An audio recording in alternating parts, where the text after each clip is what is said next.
When calculating inductance for transformers or inductors, there might be cases when the solution is not converging. For example, in this planar inductor case, if we would want to solve inductance for this inductor, then it would not converge at higher frequencies just because the current distribution gets very complex and it's very difficult for the iterative solver to converge to find the solution. So there's a way how we can help the solver to tackle such problems without circuits option. So when you are solving inductance and click without circuits, then what solver does, it ignores the circuits and instead it just applies the voltage on the external terminals.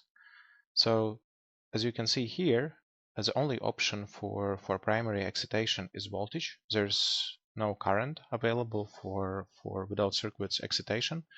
So when it applies voltage on the terminals and skips circuits, then the problem gets much easier to solve for the solver. And still, if you want to have a parametric sweep for the voltage, you can click on this excitation type, or you can do frequency sweeps. That's up to you. And the results, they will look as usual. So for example, this frequency sweep, we can calculate inductance values using circuit and energy methods.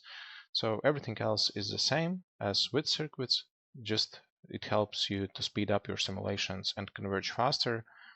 And basically, there are some limitations that you cannot solve the currents.